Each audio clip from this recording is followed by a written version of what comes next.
and you can't teach that. Welcome back, ladies and gentlemen, to the Hockey Happy Hour, live from the BMW of Atlantic City Studios here in Mount Ephraim, New Jersey. And we are the Hockey Happy Hour, brought to you by the Scanzano Sports Center. If you need your skills worked on, then you want to go to Scanzano Sports Center, located at 5 Carnegie Plaza in Cherry Hill, New Jersey. Give them a call at 856-889-3434 or visit them on the web at www.scanzanosports.com. Gentlemen, the most wonderful time of the year is upon us. And no, it is not Christmas. As a matter of fact, it is the playoffs. No, not the NBA playoffs. Get away from us, you basketball lovers. No. The Stanley Cup playoffs. The real sports playoffs. All these other playoffs think that they're hot shit. Thinking like, oh, well, we're the NFL. We got the Super Bowl. Sure, overhyped halftime show. And also, anybody who's watching is watching it for the commercials anyway. Moving on with it. The MLB, but we've got the tradition. We've got the World Series. Yes, and the game's too long. But anyway. And the NBA, the NBA championship. It's so awesome. It's so cool. Yeah, and LeBron James will have 50 by the time he's dead. You know what? It's all about the Stanley Cup. Why? Because anything can happen in the Stanley Cup playoffs. Anything can happen at any place, anytime, anywhere. Sounds like you hate basketball a little bit. Really? I do. Yeah, just a little bit. Good thing it's a hockey show. Yeah, it is a hockey show. Yeah, it wouldn't make much sense if I was hosting a basketball show, wouldn't it? But anyway, it made much sense to me hosting Fantasy Dominance now. But anyway. You've done that, though, very, very flawlessly. I don't know. I'll have to look back on the tape to judge that. But anyway. Well, first of all, man, welcome back, partner. It's good to have you back, man. Yeah, been a little bit of a hiatus from the Hockey Happy Hour. Obviously, 1 week the station was flatlined for a short period of time. But ramping up so now you can see us on video. Yes. Flying on the internets. Yes, and then, of course, we were going to do a show the week before that happened, but sadly my grandmother did pass away, so therefore I was unable to do the show. And, of course, she's in a better place, and that's the best part of it. She's in a better place. That's the best part of this. Definitely, man. Condolences, sir. And now we move on, though, to, unfortunately, someplace that's not a better place, Philadelphia. And, unfortunately, the Flyers pretty much out of it. Not mathematically, but pretty much are. So, with that being said, we're not going to talk about the Flyers to start the show off. Actually, like the title says, in case you can't read, we are going to be talking about the 2017 NHL Playoff Race because it's almost here. The Stanley Cup Playoffs is right around the corner. And with that, we have our playoff matchups or our possible playoff matchups in the West and in the East, and we have our clinching scenarios. So why don't we jump in to the scenarios to kick us off, because 4 teams can clinch a playoff spot tonight. One of those we're going to start off with in the East is the New York Rangers, who could clinch a spot if they get at least 1 point against the San Jose Sharks, which you can catch that game at 10:30 tonight on MSG if you watch the New York Rangers, or NHL.TV for all those out there who do not, or the local San Jose as well. Or if Boston loses to Nashville in any fashion tonight, which that happens at 7. And so that's going to be an interesting situation for the New York Rangers. But I just got to say, man, the mighty have fallen for the Rangers. This was a team that was dominating, absolutely killing people. They were murdering bitches at the beginning of this season. And all of a sudden, man, they have dropped to the wild card spot, looking like they're going to have to clinch there. I'm completely stunned. I mean, the injuries obviously is the main focus here. But still, man, the Rangers have fallen from grace. I think they have a little bit, absolutely. But, they're still a dangerous team. They still have Hendrik Lundqvist in net. Defense has still been pretty solid, and the offense can score. Yeah. Still a dangerous team. Very I think they're just in – a lot of that has to do with the fact that they're in a very tough division. You got to deal with the Blue Jackets, who have been stellar all season long, Capitals, who continuously tend to play at the top of their game, and Pittsburgh Penguins, who, same as Washington. They're always a contender. They're always good. By the way, in case anyone's wondering, that is not a voice that is in our heads. That is actually the Darkwing, Brian Daly, who is not on camera right now. He's producing as well as hosting with us. So yeah, I'm here. Thank you. Yes. Hello. You could jump in front of the camera for a quick sec and say hi.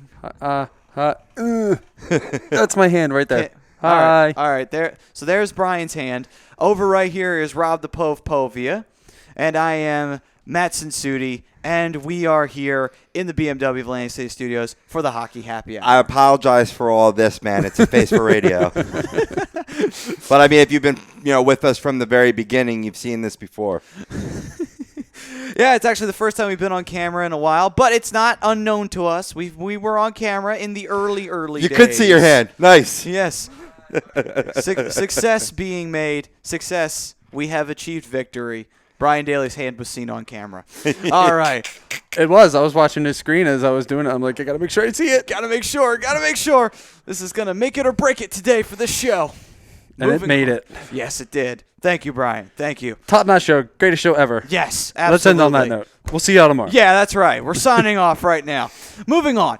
Anaheim Ducks, alluding to Brian Daly, who can also clinch a playoff berth tonight if they get at least 1 point against the Vancouver Canucks, or if the Los Angeles Kings lose to the Edmonton Oilers tonight. And the Duckies might very well walk into this playoff series against the Calgary Flames, possibly. As their opponent. What are you thinking about that matchup? You liking that matchup, or are you a little worried? Well, right now, with the way that this Ducks team has been playing lately, there's not very many teams that I'm scared of. They're playing at an all-time high right now. They got their backup goaltender, Jonathan Bernier, in, who's playing stellar hockey, while Jonathan Gibson, ails a couple wounds. Calgary's been playing really good hockey as of late, as most of the playoff teams in the West have been. I like it, though. I do like it. The lack of playoff experience in Calgary's locker room benefits Anaheim big time. Yeah, it does. I mean, Calgary does have a bit of taste, though, of the playoffs. It's not completely unknown to them. And they did actually have a playoff series victory to their name, as they did last time they made the playoffs. They beat the Vancouver Canucks in the first round and went on to the semis, and they actually lost to the Anaheim Ducks that year in the semifinals. You beat me to it. I was saying, and who did they lose to? Oh, don't worry. I remember. I remember staying up and watching those games. And that's partly the reason why I feel like that playoff series would be beneficial for Anaheim, is because of that experience that victory over Calgary in the playoffs 3 years ago. That might come back to bite them, though, because then that might fuel Calgary's fire, because Calgary won't forget, they were the team that ended our streak last time. So you know what? Let's get revenge on them now.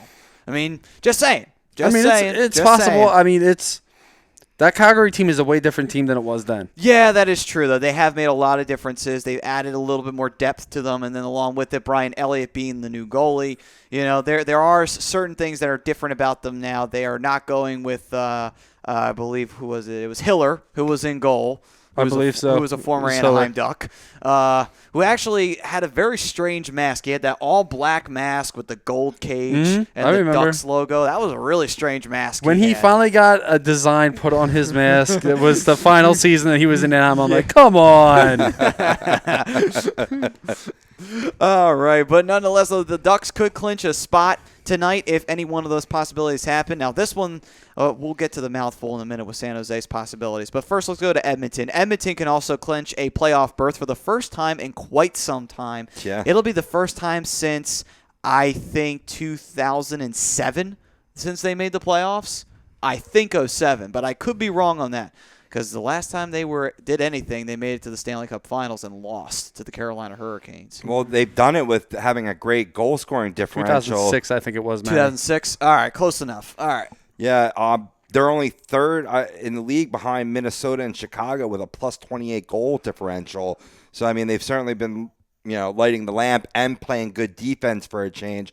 Again, I'm going to be a puffer fish here, and I said Edmonton would be my surprise team.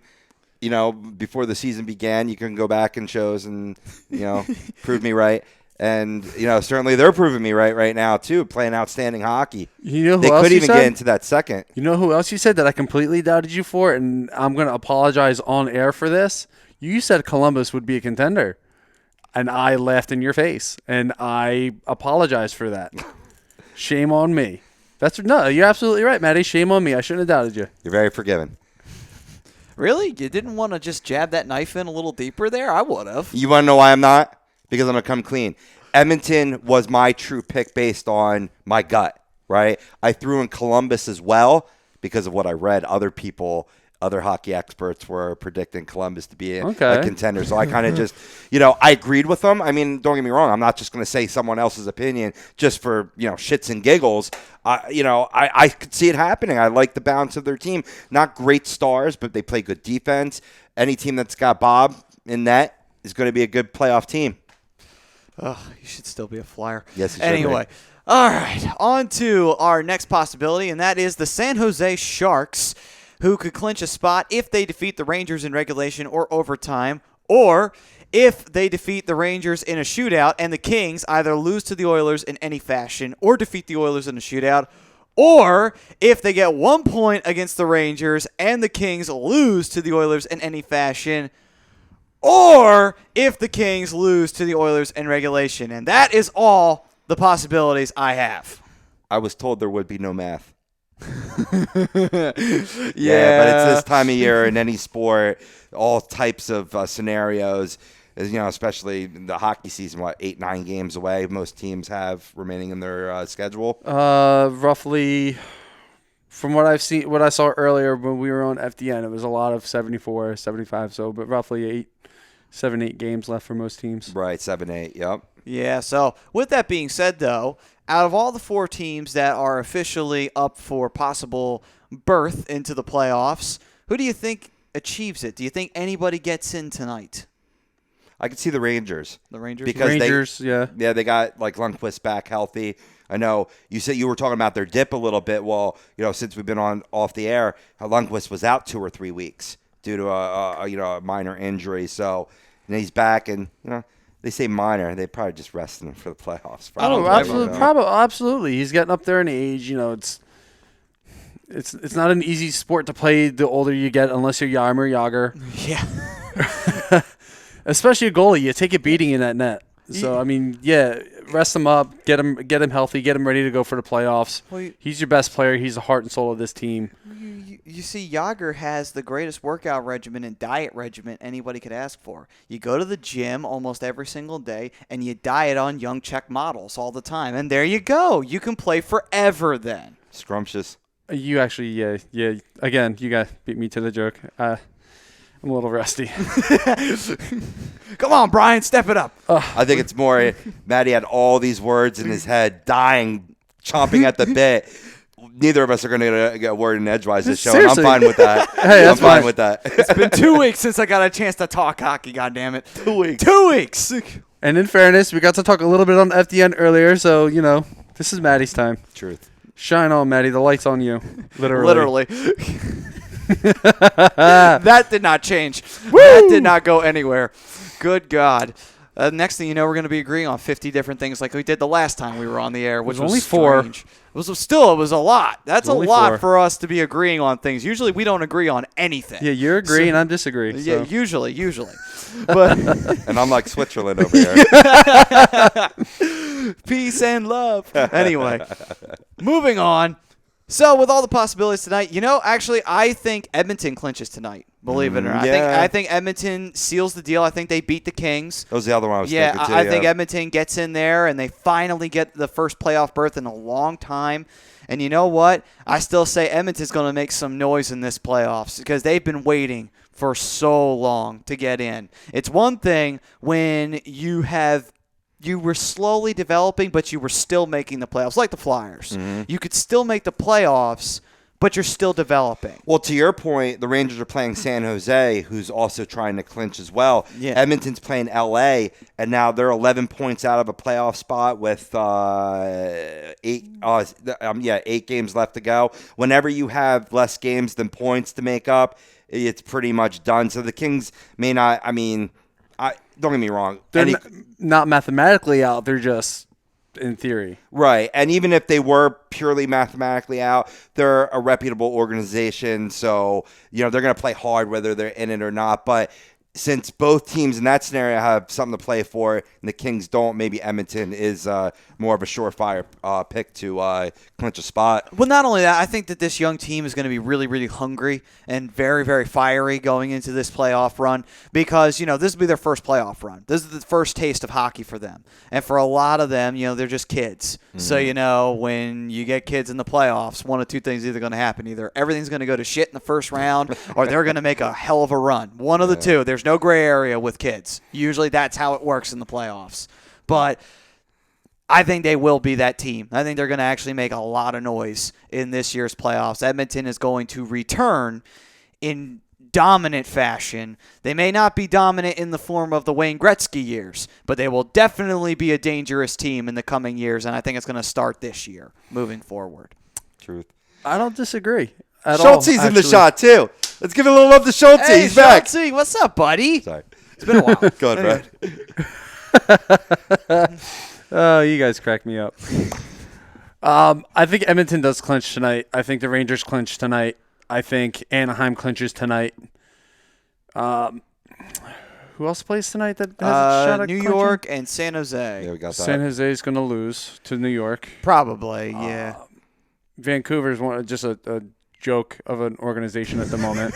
Pretty much. So they'll lose to Anaheim tonight. Anaheim's been playing really strong hockey too. So I mean, I bust your balls a lot about being a Ducks fan or whatever, but let's give her credit where credit's due. Look at where this team started this season, and to be number one in the Pacific, heading towards the playoffs. I'm not going to say I've never seen this turnaround, but it is pretty rare. For the way that they started and whole new system again for most of these guys. For guys like Perry and Getzlaf, who've been around and was around for that Stanley Cup in 2007, it's kind of like a blast from the past. Swan song, actually, that's a better term. So it's they're going back to the way things were. So it's a system they're not too unfamiliar with, but for these other guys, it took a little while for the defense to come into play. And since then, they've been on a tear. Lately, in the last 10 games, I believe they're 8-1-1. And thanks to a very strong play from backup goaltender Jonathan Bernier, it's just showing that this team could be a force to be reckoned with. And I said at the beginning of the season, Anaheim would be a first-round out. I might be wrong again. Well, it depends on who they're facing. I mean, currently right now they're facing Calgary. At this moment, but that could change before it's all said and done. Who knows? I mean, remember, Maddie, at the beginning of the year, their goal differential was in a negative. Yes, it was. And now they're at plus, I believe it's plus 14. Mm-hmm. Yeah, they've turned that. They turned that whole ship around. That was going straight into the iceberg, and they just turned it right back around. And now they're going right in the perfect direction they could be asking for. And not only that, with the system of a coach who won them the Stanley Cup in the first place, that just adds on to the danger factor of Anaheim now. With a better turning radius than the Titanic had. Although the Ducks can float on water, so I don't think it would be too bad if they actually did hit the if they hit the iceberg. I guess the equivalent would have been they still would have made the playoffs even if they played like shit. But anyway, but nonetheless, before we go to break, why don't we take a little minute to dive in to our playoff matchups and we play our game. What if the playoffs started today? Yep. And you know why? Because it has relevance today. Yep. It really does. Why? Because the NHL stole it. It's actually on their site. If the playoffs started today, screw you guys. Can't get your own crap. That's ours. Yeah, give it back. Our shit. Sue. The hell's wrong with you, Bettman? You can sue for anything, so you know. Ain't it bad enough you put a team in Vegas? Anyway, moving on. There's a football team going there now too. Not that it's relevant. Oh, that's going to be silly. Anyway, that's just silly. I love it. Vegas. I think that's going to be better than the hockey team in Vegas, but that's just me. Well, that's because it's the NFL. The NFL just sells. Right. Even if the team sucks. Greenbacks. I mean, hell, you could be the Cleveland Browns and you could still make money. So you know what? There you go. That just proves it. Anyway, to the playoff matchups.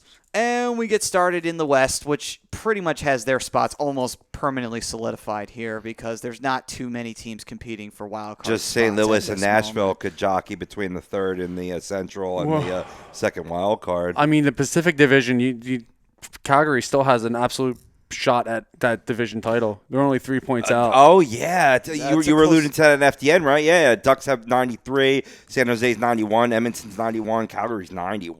I mean, we know the teams that are representing the West. Yeah. Just we don't know where they're going to be yet. No, not specifically, but in the Central, it's a little bit more solidified here. Chicago's number 1 currently right now. Minnesota's kind of fallen from grace here at the tail end of their season. And Chicago at this point will be facing off with St. Louis. What a freaking surprise there. And St. Louis against Chicago, round number 50,000. Yeah. That's going to be an interesting contest. Minnesota, who were number 1 for the longest time, now fallen to 2. They would be facing the Nashville Preds. They're the coldest team in the NHL right now, and at the wrong time. Feel bad for any Minnesota Wild fan out Listen, there. that's Bruce Boudreau for you. You know they. True. You Look, know this for I personal think experience. I do, and I like Bruce Boudreau as a head coach. He's a great regular season head coach, but come playoff time, the guy can't win. Wouldn't it be hilarious if Mike Yeo manages to take St. Louis, beat the Chicago Blackhawks, go to the Stanley Cup Finals in a year St. Louis really isn't supposed to do this, and Minnesota goes out in the first round? Well, they were supposed to do this in the preseason, but the shitty start they had to the season, or actually first half of the season, makes your point valid. Yeah, but it would be funny because Mike Yeo used to be the coach of the Minnesota Wild, and he got them into the playoffs. He made them a legitimate playoff team. Truth. And then they fired him, Starting to look like Minnesota didn't make the right choice. Yeah. Starting to look like it, maybe. But nonetheless, though, Minnesota up against Nashville, cold team going up against a hot team in Peter Laviolette's system that is not fun to play against. And having been on the positive side of that, it's always fun to watch your team play in that system. Sure. As we definitely benefited from that. And moving on. In the Pacific, Anaheim currently up against Calgary, youth versus vets. And another youth versus vets matchup, San Jose versus Edmonton. Oh, wow. Yeah, and these are the matchups that could change drastically based Yeah. on Oh, Brian's absolutely. point. Yeah. Yeah, but currently, though, I'd actually like to see it come out to this because I think these two teams, Very I entertaining. think Calgary can match up well against Anaheim, and I think Edmonton definitely matches up well against San Jose. This is going to be that'd be a fun set of series. I was right pretty there. high on San Jose, but if it ends up being Oilers San Jose, I think I'm taking the Oilers. Oh, yeah. I- I mean, I think that's safe to say. I'd love to see San Jose make another run to the Stanley Cup Finals, but you know what? It's a letdown year for them. It always happens when you do that. Either you go to the Stanley Cup Finals or you wind up in winning the Stanley Cup. You always have that letdown the very next year. Nobody repeats anymore these days. Actually, I like San Jose in that matchup. Believe it or not, I think San Jose's got the better goaltender. I think he's got the better defense now. Well, I'm not saying they don't have the better goaltender. That's not what I'm saying. Well, I'm looking at the the breakdown. So obviously you give the offensive power to Edmonton. You got Edmonton, Leon clearly, Drysdale, all day. Connor McDavid, and the rest of the crew. Nugent Hopkins. Yep. List goes on and on. Now you have some really good talent in San Jose on that offense, but they're more of they're a defensive team, and I like that about them. And I think the big defensemen that they have, especially guys like Brent Burns, who's going to be on Connor McDavid that entire series, like white on rice. That is true. That's going to be your main factor right there, shutting down Connor McDavid, and I think Brent Burns can do it. Well, I mean, Brent Burns is a solid shutdown D-man, and he has proven that multiple times. But I think the thing, though, is that it did start catching up to them, though, when they did face Pittsburgh last year. And Pittsburgh, when you kind of put them on paper, if Pittsburgh and Edmonton, powerhouse in offense on both sides, it kind of wound up beating San Jose at the end of the day. But then again, though, that was after 3 tough, hard-fought rounds of playoffs for San Jose, so it was a little different. They're coming into this a little bit more fresh. I mean, San Jose played almost just about every single game in the playoffs. Yeah, I mean, that was pretty crazy. Almost every series went to 7. So, you're talking about a long, long run for San Jose compared to Pittsburgh, who had it pretty fast. They were working like clockwork against the Rangers and Washington, and then Tampa was the tough series for them, but still. But those are the West matchups. Anaheim and Calgary-wise, we'll get into more of our winners on the other side before we go to around the league. But in the East, before we go to break real fast, Montreal versus New York, that will be an interesting series. Currently, that's going to be a goaltending duel if Lundqvist is back and healthy, which he most likely will be. So that's going to be Carey Price versus Lundqvist all day. No, he's back, isn't he? Yeah. That's what I said before. Yeah. Yeah, but it's going to be Lundqvist versus Price in that series. That's going to be it's going to be the battle of who wants a Vezina more. Right. That's pretty much how that is. Meanwhile, you got Ottawa versus Toronto. That's going to be an offensive slugfest from Toronto. Ottawa's going to have to play heavy defense on that one to really keep Toronto at bay. But they can do it, though. I don't doubt Ottawa, though, in that possibility there. Solid goaltending, obviously. They've got good, solid defensemen. They don't have bad offense either. It may not be their most prevalent part of their game, but they do have a pretty good offense. To go along with that, though, you also have Washington up against Boston. I don't like Boston in that series at all. Boston gets smoked. Yeah. Washington's absolutely going to cream them. Assuming Boston makes the playoffs, because, we did set up on Twitter, our poll question. I don't know if we addressed it yet. Which one of these teams will miss the Stanley Cup playoffs? The Bruins, Maple Leafs, and Islanders. Right now, Islanders are in the lead there, so meaning Bruins would be in. But you also have Tampa Bay, who jumped back into the race as well. We got Jordan Long chiming in here on Facebook. He's saying that the Leafs are going to be the ones to miss the playoffs. The Bruins have too much talent not to. They have too much talent not to. I don't know if I agree with that because of what we said on FDN, that the Maple Leafs, a lot of those rookies are playing very well at a high level, on an accelerated level that I think will keep them in. But definitely appreciate you chiming in, Jordan. I do. I disagree 1,000% because the Bruins looked human as hell. And I'll give you a perfect reference. When they faced the Flyers in Boston, they did not look good, even remotely. The Flyers gave them a tough fight. And when the Flyers team, who can't even barely get half of the wins they're supposed to get, is beating you down, that doesn't look too promising going up against Washington. I'm just saying right now, I don't like Boston in this matchup, even in the least. And if Boston misses the playoffs, I wouldn't even be surprised. Right. Not even remotely. Right. But to go along with that, before we go to break, last final matchup, Columbus versus Pittsburgh. This is the one I'm actually most looking forward to, primarily because I'd love to see Columbus actually eliminate Pittsburgh in the first round so that shit-faced Crosby doesn't get any further. That would be nice. It's a great matchup for Columbus. I think they match up well with the Penguins. And to Mikey's point from FDN, yeah, Pittsburgh's very banged up. They are. Very banged up. I saw that list of their injuries when they faced the Flyers. You got Mata's out, Rust is out, Letang's out. Letang's your defense anyway, so that's pretty much done. They got Street to take on that role, but he's no Chris Letang. No. At this point. When Straight was younger, I think he was better than Letang, but when he was playing in Montreal, yes. He absolutely was a Letang back then when he was the captain of the team. Right. But that's a little ways ago. Oh, that was when I think Rob Brendamore was still playing. But anyway, it shows you how old Strite is. Anyway. Or how young Hot Rod is, Well, it depends. To the ladies, I guess he's always young. To the guys, he's old. But either way. I will always be indebted to Rod Brendamore. You know why. Yes, I know. You've told me an off-air conversation for another day.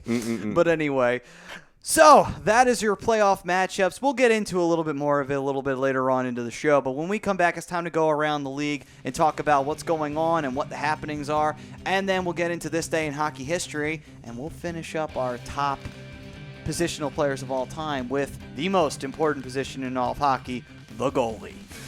That's on the other side, but first I want to talk to you about Gibson Mayer LLC, your certified public accountants. They're located at 301 Oxford Valley Road in Yardley, PA. Give them a call, 215-369-3300. Tax season was here, so I hope you were ready and prepared, and you got Gibson Mayer. There's a lot of people out there that are waiting right to the deadline, April 15th, because they owe money. So, or they know they're going to owe money. But maybe Gibson Mayer will help you owe less money. Possibly.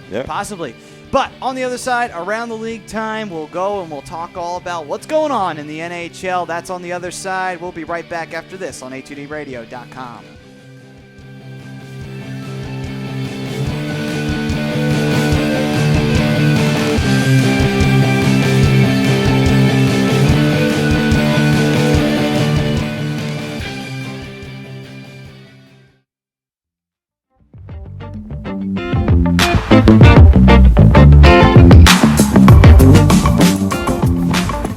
A2DRadio.com is sponsored by the Sports Outlet for all your sporting needs. Located 703 Black Horse Pike in Glendora, New Jersey. Give them a call at 856-939-2030 or email them at sportsoutletnj@comcast.net or visit them on the web at www.sportsoutletinc.com for all your sporting needs. The Sports Outlet.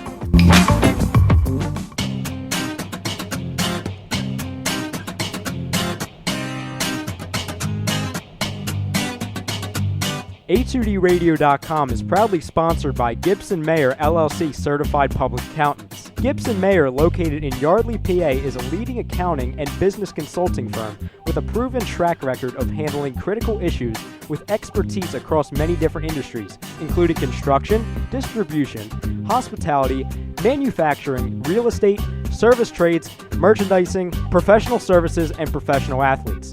Give them a call at 215-369-3300. That's 215-369-3300. Your initial consultation is always free, and if you tell them that Tom and Mike from AM and the PM sent you, you'll receive 15% off all income tax services completed by February 15th.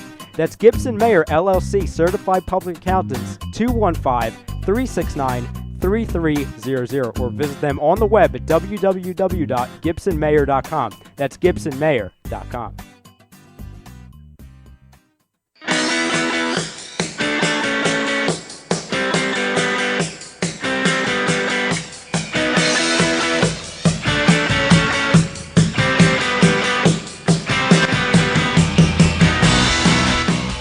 Hey, do you need to get your skills in shape? Then contact the Scanzano Sports Center, located at 5 Carnegie Plaza in Cherry Hill, New Jersey. You can give them a call at 856-889-3434 or visit them on the web at www.scanzanosports.com. John Scanzano offers individual, semi-private, and team training lessons in hitting, pitching, catching, outfield, along with turf rentals. The Scanzano Sports Center is equipped with a 31,000 square foot indoor facility, 4 batting cages, and a 4,000 square foot strengthening and conditioning room. So what are you waiting for? Contact the Scanzano Sports Center today.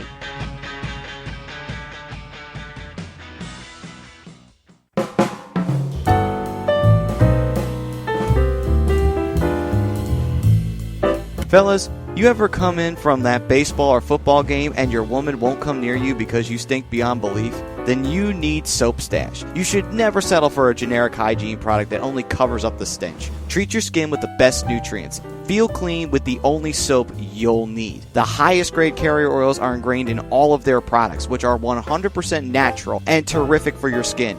No sulfates, parabens, or phthalates, and synthetic fragrance free. Contact Soap Stash for your sample package and give your woman what she deserves. You can contact Soap Stash at 844-890-3197 or visit them on the web at soapstash.com or Facebook at Soapstash LLC. Once again, their number is 844-890-3197. Soap Stash, the new soap standard.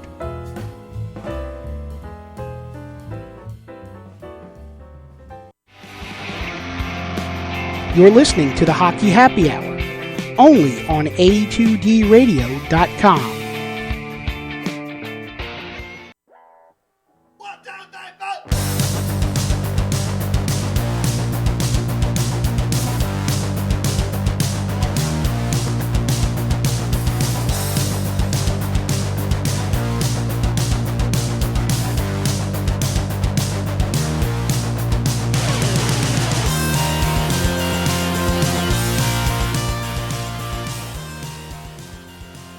Booyakasha! Welcome back, ladies and gentlemen, to the Hockey Happy Hour. We are live from the BMW of Atlantic City Studios here in Mount Ephraim, New Jersey. And have you ever wanted the ultimate driving experience? Well, you got to go to the BMW of Atlantic City. They're easy to get to. They're minutes off of exit 37 of the Parkway, and they are located at www.bmwofatlanticcity.com.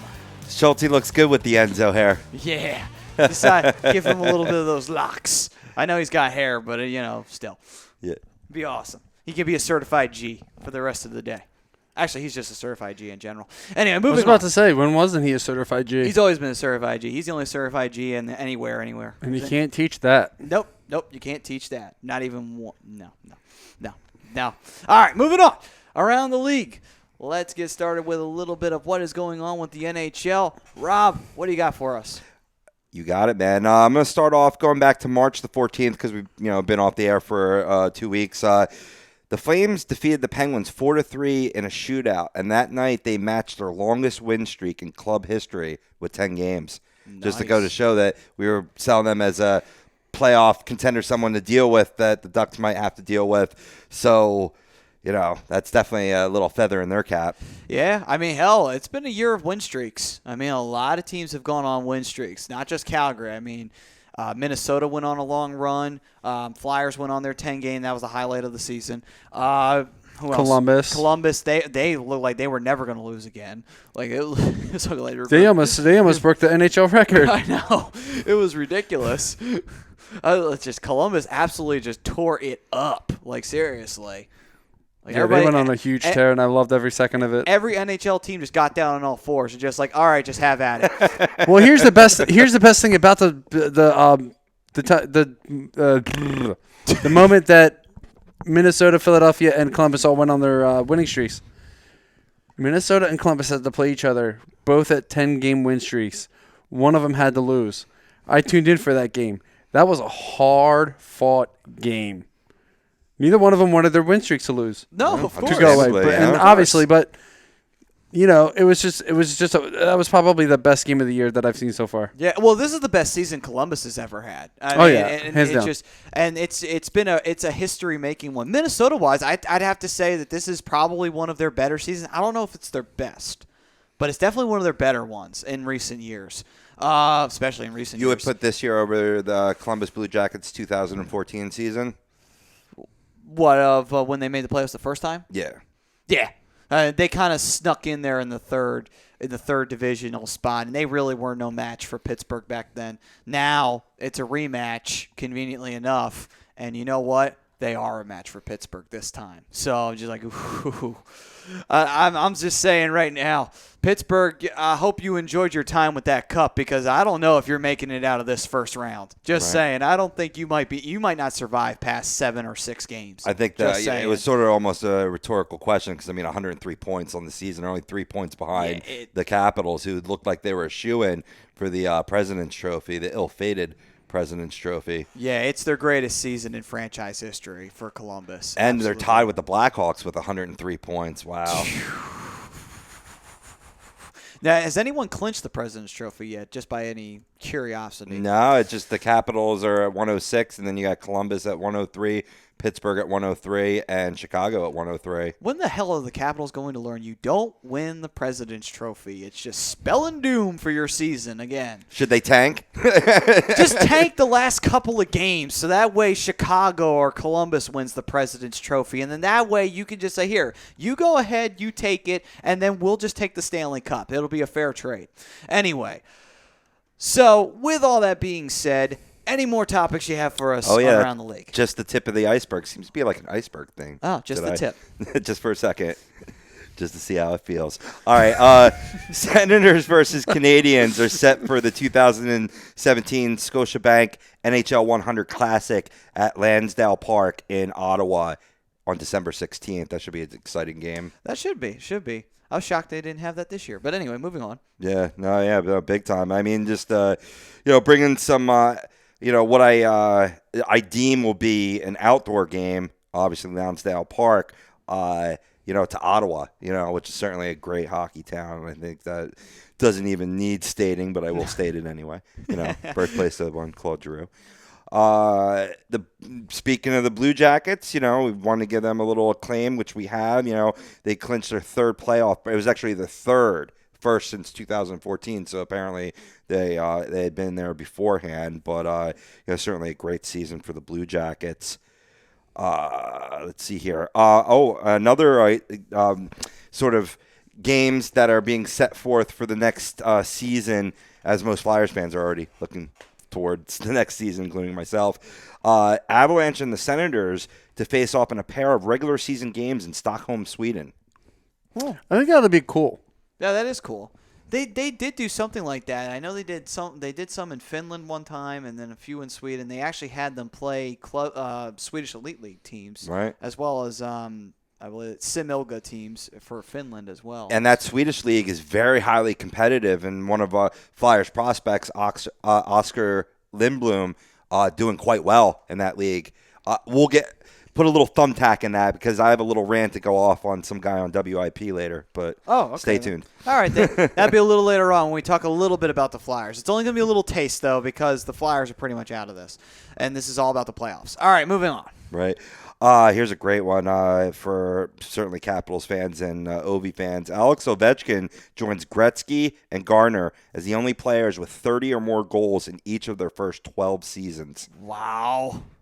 That's amazing. Alexander Ovechkin is his work just describes himself. I don't think we need to talk more about Oven Chicken. Anyway, moving on. But what an accomplishment, though. I mean, 12 straight seasons, right out the gate, 30-plus goals. I mean, when you're compared in the category with the great one and Mike Gardner, who, maybe a little under the radar for most, are a lot of young hockey fans out there. Mike Gardner, despite the speed we see in today's NHL, man, he could have fit very well in this era because he was the fastest guy on the ice back in his day.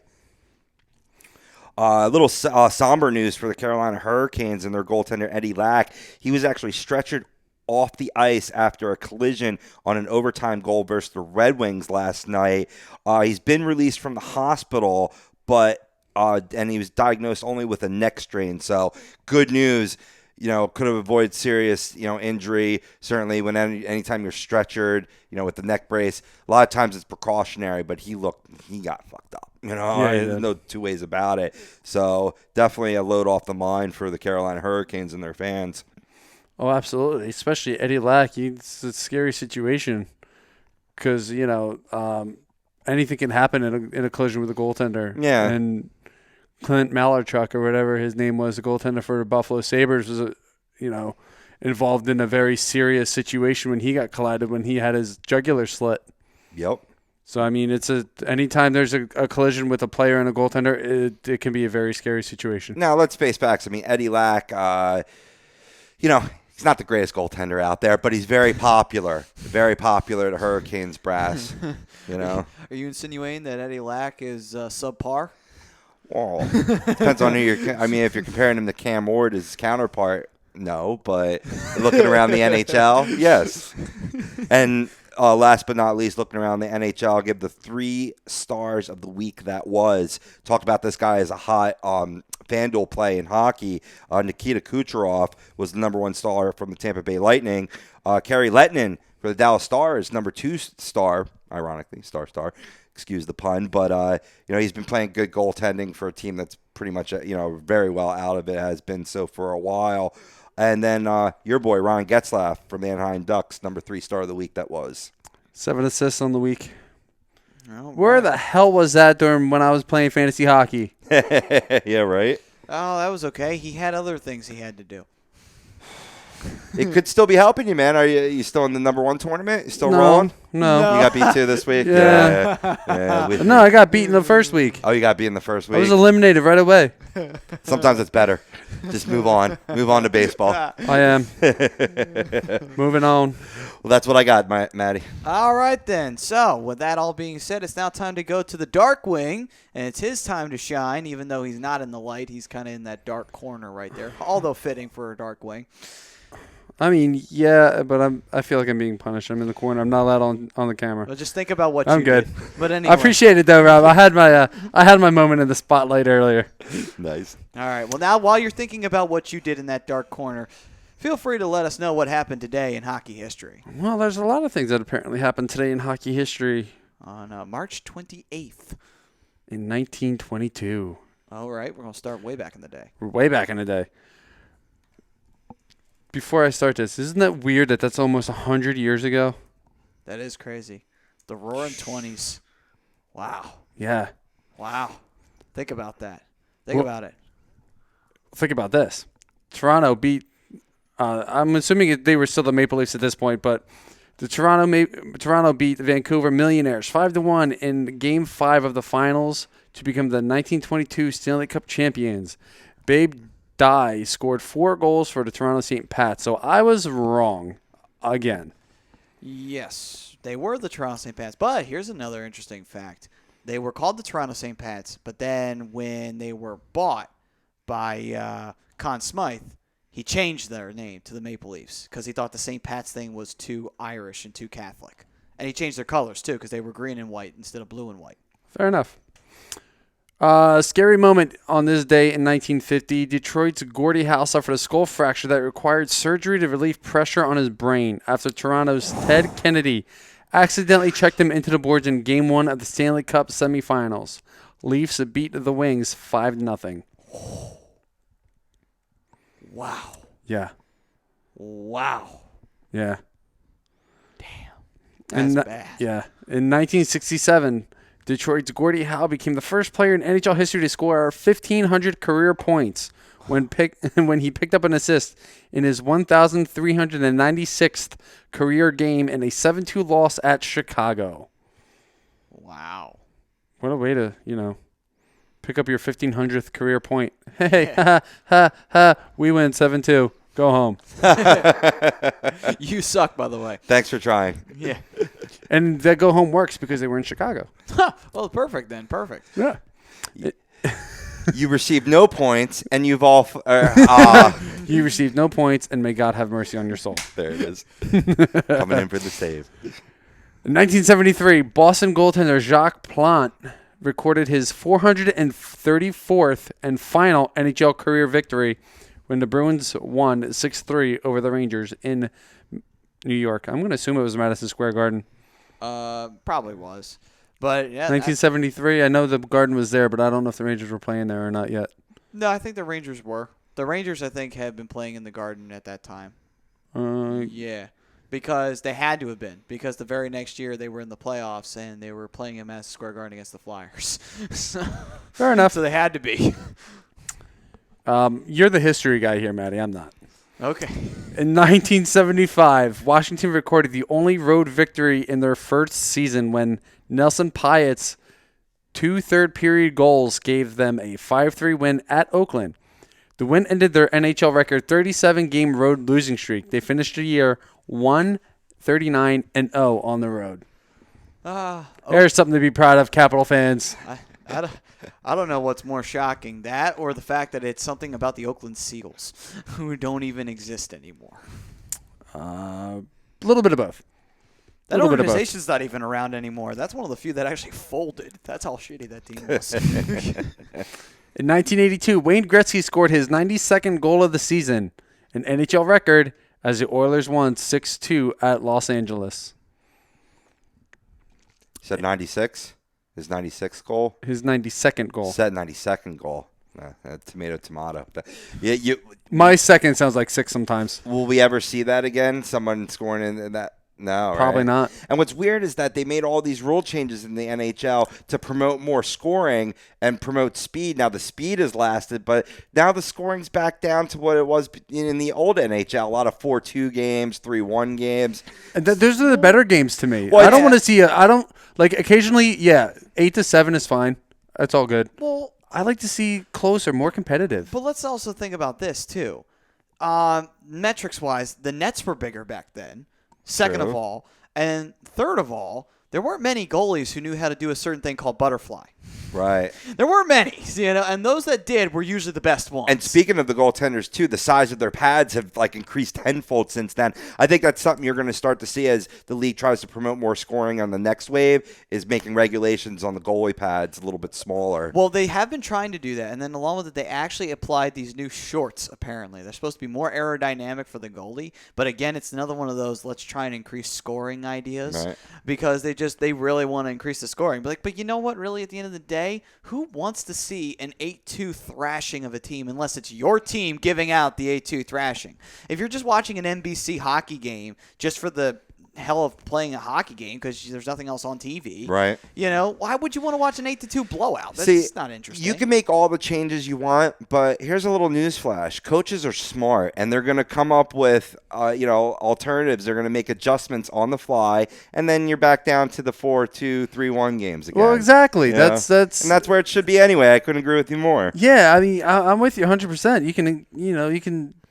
I guess the only real way you're going to really consistently increase scoring is you take the goalies out of the game. But here's the issue, though. For us hockey aficionados, that's great. That's what we love to see. But to people that are on the fringe or hate hockey, they look at hockey the same way maybe some of us look at soccer, where it's like, oh, you have to wait so long between goals. They want to see 7-5 games, a little more exciting, especially the younger fans. No, I get it. Here's a solution to that problem. And I know everybody here is going to hate me for this. Make fighting more prevalent again. Sorry, I hate to say it, but that's what sells hockey. Let's just get that out of the way right now. If you don't like hockey for anything, you will like it for fighting. That is the only reason why people really watch hockey in the first place. That's why I was a fan at first. I mean, obviously, I grew more into loving the game, but that's how we all got started. You all love seeing people like Donald Brashear bash somebody's head into the board and beat the living crap out of them. That was what attracted you to hockey in the first place. If you want more people to get into hockey, make fighting more prevalent again. That's the only way you do it. The scoring isn't going to get the job done alone by itself. One of my first memories of watching hockey was Marty McSorley versus Bob Probert, and I was sold. I'm a hockey fan for life. That fight went on for like 10 minutes.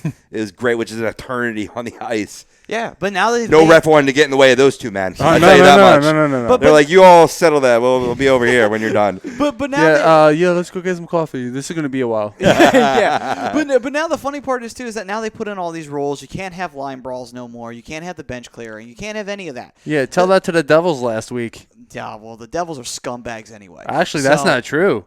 The Devils didn't even start it. Aaron Miles or Aaron Wood or whatever his name is got thrown into the boards, and it was melee from there. I'm sure the Devils did something to start it anyway. No, it was I think they were playing the Rangers. The Devils are never guilty until proven innocent. I don't want to hear anything about the Devils being innocent. Nothing. You mean the team that's in last place in the East? Yeah, the team that, quite frankly, doesn't really have a fan base. So just anyway, moving on.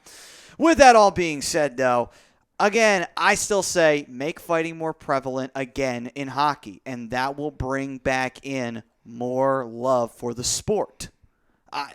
I'm sorry. I hate to say that it's as blunt force trauma or as medieval like that, but it is. Sure. It is the true crux of the matter. You want to attract non-hockey fans, make fighting prevalent again. But anyway, anything else you have in hockey history? Yes, I do. In that same game that Wayne Gretzky scored his 92nd goal, I just lost it. There it is. Edmonton's Mark Messier and Dave Lumley scored within 24 seconds of the opening faceoff to set an NHL record for the fastest 2 goals from the start of a game. Oilers, again, went on to beat the Kings 6-2 in Los Angeles. Elsewhere in 1982, Hartford's Blaine Salton scored his 50th goal. Oh, excuse me. Of the season. That kind of snuck up on me. Hartford's Blaine Salton scored his 50th goal of the season for the second time in his career in a 5-2 Whalers loss to the visiting Minnesota North Stars. In 1987, Calgary's Joe Mullen was awarded a penalty shot against the Kings. Mullen scored against Kings goaltender Al Jensen, but the goal was disallowed. Mullen had scored with an illegally curved stick. Flames won 4-3 in Los Angeles. I remember that. I mean, I didn't remember it live, but I remember looking back on that and reading about that or whatever. And right away, what popped in my mind, and just as you read it off right now, was a comparison to when George Brett was called out with the pine tar and he rushed the umpire or whatever. No, I remember. Equally much disdain in the curvature of a stick. Really? Yeah. Apparently. Yeah. Well, it was a regulation. So. Yeah. Back then it was. 3 more. In 1990, Toronto's Gary Leeman became the second player in team history to score 50 goals in a season in a 6-3 Maple Leafs loss to the Islanders. In 1991, Al McInnes scored a goal and 3 assists in the first period to reach the 100-point mark for the Flames, or reach the 100-point mark in the Flames' 4-4 tie against the Edmonton Oilers. McInnes became the 4th defensive player in NHL history, first in Flames history to score 100 points in the season. And finally, in 1998, NHL linesman Gerard Gauthier officiated his 2000th career game as the Canadiens won 8-2 to the visiting Tampa Bay Lightning. Gauthier became the only the second official in NHL history to reach the milestone, joining Ray Scapinello. Scapinello, yeah. Scapinello, there it is. Scapinello. Hey, I got the camera holding myself. Hey. Not anymore. Oh, right. The listening public is grateful to you, Maddie. And that's all I got. Okay. Thank you, Brian. And now on to My pleasure. He's a quality referee, though, that you spoke was. of. Yeah, one of the few qualities. Definitely the total antithesis of Kerry Frazier. There's not enough good officiating anymore in the NHL. They're all scumbags in some way, shape, or pretty form. much. Either that or they're blind in some way, shape, form, or fashion. Maddie didn't catch it. No, I caught it. I was just trying to reiterate. But anyway, moving on. So, with all that being said, we will go to break. When we come back, it's time for us to jump into our top 10 goalies of all time. We'll talk a little Flyers, and if we have a little bit of time, we'll talk a little playoffs and maybe a little WrestleMania to go along with that. A lot more to go. Yeah, why not? So, don't go anywhere, folks. This is the Hockey Happy Hour on A2DRadio.com. We are brought to you by The Soap Stash. Treat your skin with the best nutrients. Feel clean with the only soap you'll need. The highest grade carrier oils are ingrained in all of their products, which are 100% natural. Contact Soap Stash today for all your sample package and give your woman what she deserves. You can contact Soap Stash at 844-890-3197. Visit them on the web at www.soapstash.com. And do it now because they're having a spring super sale. Only $2 a bar, three for $5, but you have to inbox them on Facebook, Soap Stash LLC. All right, then. On the other side, we got our top 10 goalies. Don't go anywhere. This is the Hockey Happy Hour on A2DRadio.com. We'll be right back after this.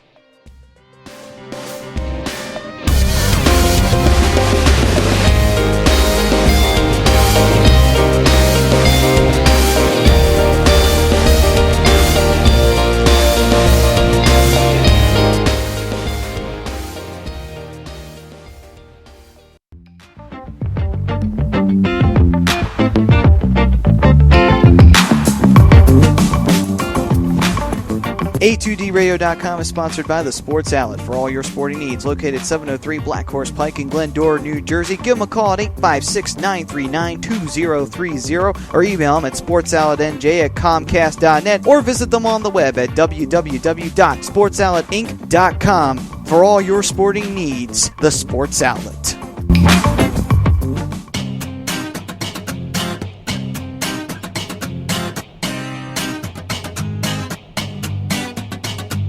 A2DRadio.com is proudly sponsored by Gibson Mayer LLC Certified Public Accountants. Gibson Mayer, located in Yardley, PA, is a leading accounting and business consulting firm with a proven track record of handling critical issues with expertise across many different industries, including construction, distribution, hospitality, manufacturing, real estate, service trades, merchandising, professional services, and professional athletes. Give them a call at 215-369-3300. That's 215-369-3300. Your initial consultation is always free, and if you tell them that Tom and Mike from AM and the PM sent you, you'll receive 15% off all income tax services completed by February 15th. That's Gibson Mayer LLC Certified Public Accountants, 215-369-3300, or visit them on the web at www.gibsonmayer.com. That's gibsonmayer.com.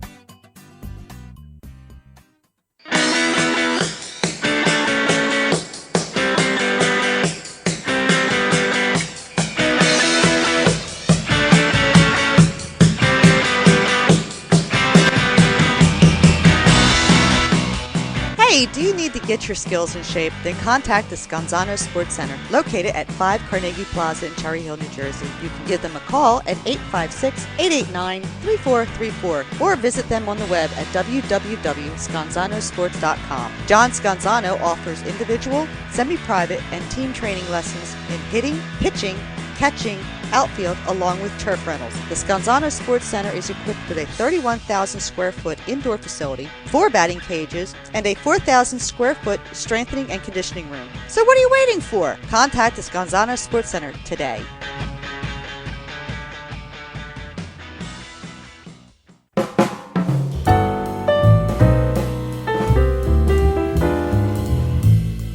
Fellas, you ever come in from that baseball or football game and your woman won't come near you because you stink beyond belief? then you need Soap Stash. You should never settle for a generic hygiene product that only covers up the stench. Treat your skin with the best nutrients. Feel clean with the only soap you'll need. The highest grade carrier oils are ingrained in all of their products, which are 100% natural and terrific for your skin. No sulfates, parabens, or phthalates, and synthetic fragrance free. Contact Soap Stash for your sample package and give your woman what she deserves. You can contact Soap Stash at 844-890-3197 or visit them on the web at soapstash.com or Facebook at Soapstash LLC. Once again, their number is 844-890-3197. Soap Stash, the new soap standard.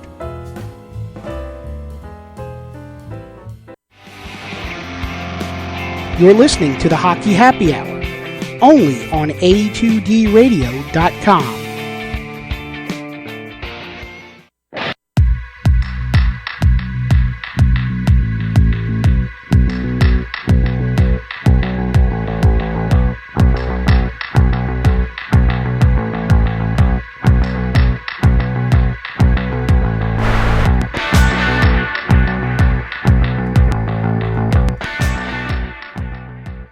What does everybody want?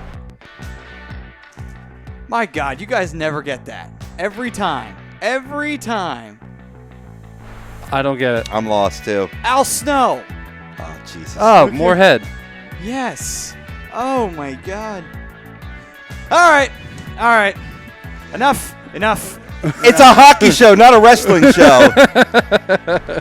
But we are all wrestling fans. Come on. I'm a Fugazi wrestling fan. Let's just call it the way it is. I'm with you. I fade in and out. All right. Anyway. Well, I was telling you guys. I bleed orange and black, though. Is that good enough for you? Yes, that's fine. That's fine. I bleed a different version of orange, but it's a No, little bit of gold in mine. no. You don't redeem nothing. No.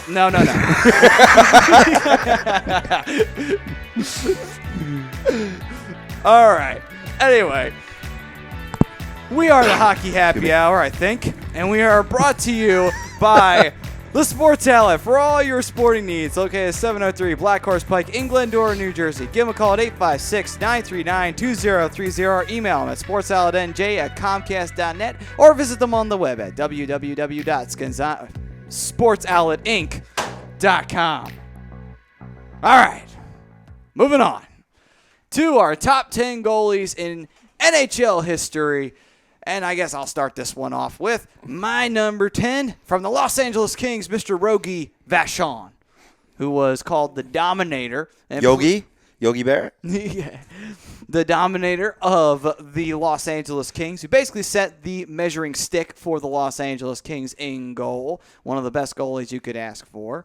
And never won the Stanley Cup with LA, but definitely earned a hell of a lot of respect establishing LA as a dominant team.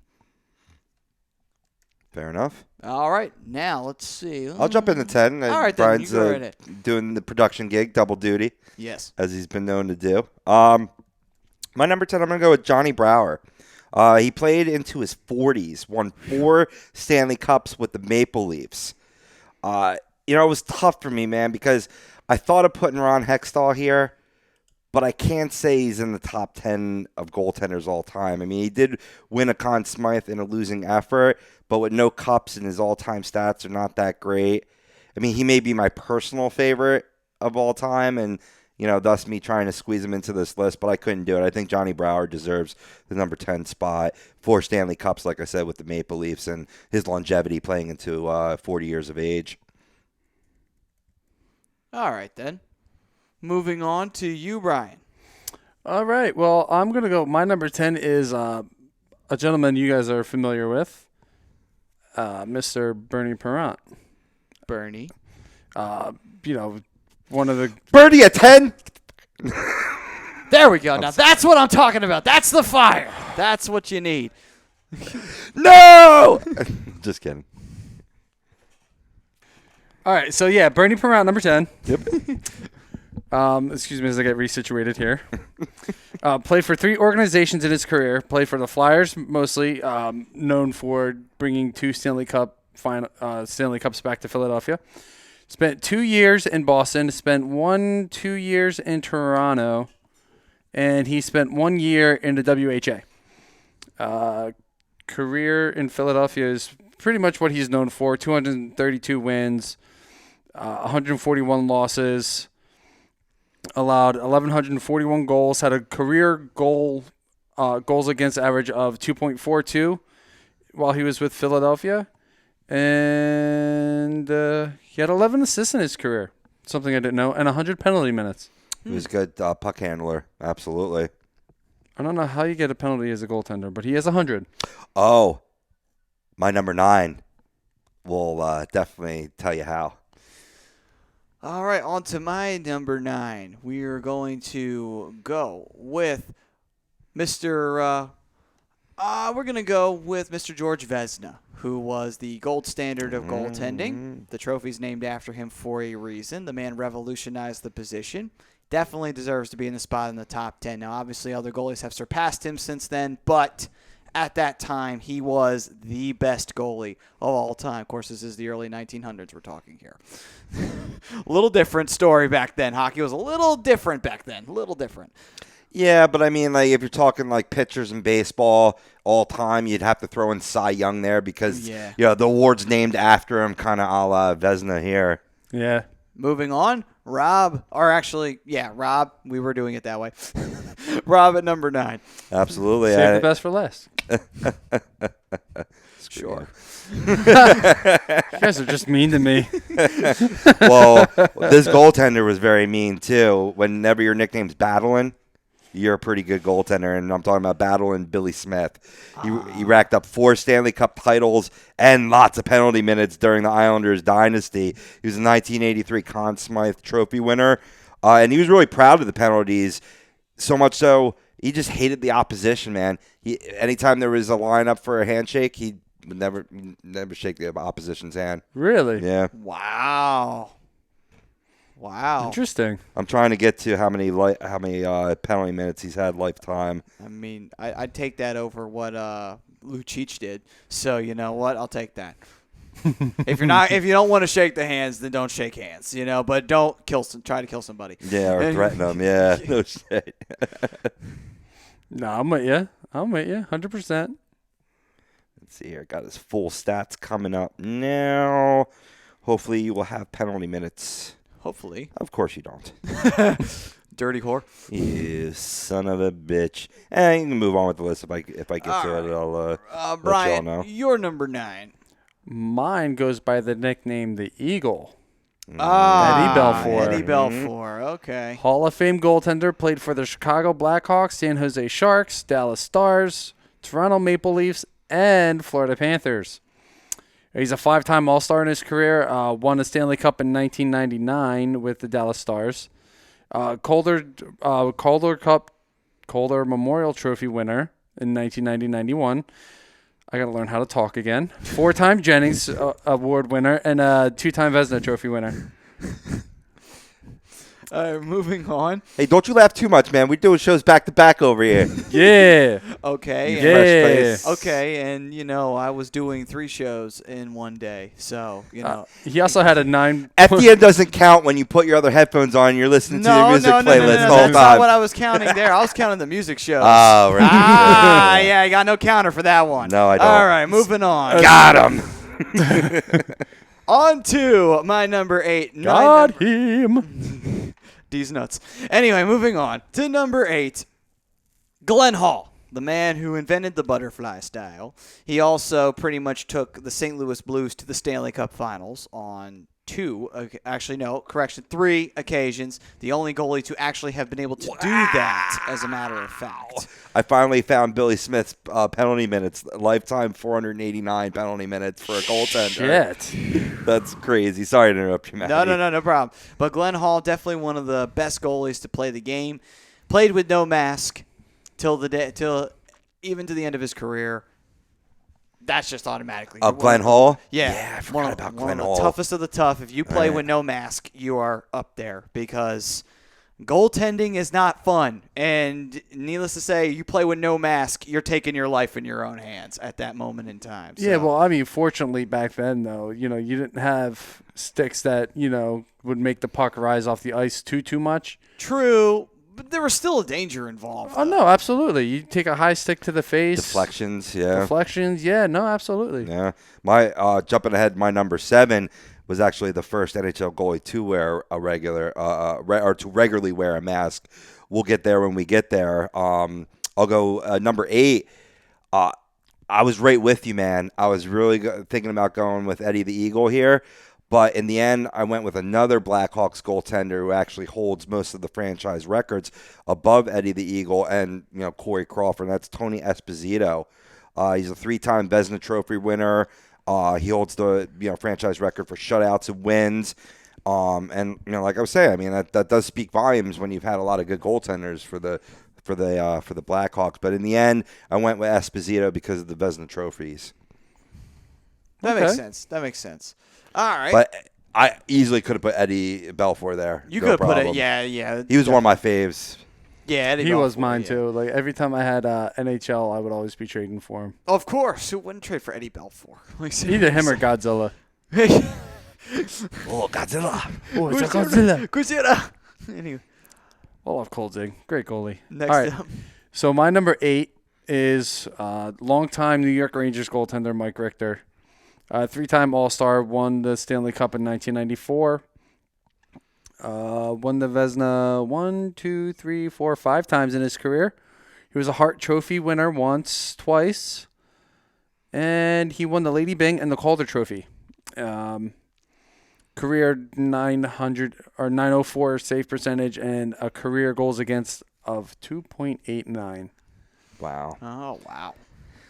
I should have went more with my fanfare and less based on the stats, man. I would have loved to have Richter in my lineup too. I mean, all my lists are fanfare. Yeah. Every single one of them. Well, that's good. It counterbalances a little bit, but and a lot of people say, "Hey, why would you want to go with a Rangers goaltender?" Yeah, Mike Richter grew up a huge Flyers fan.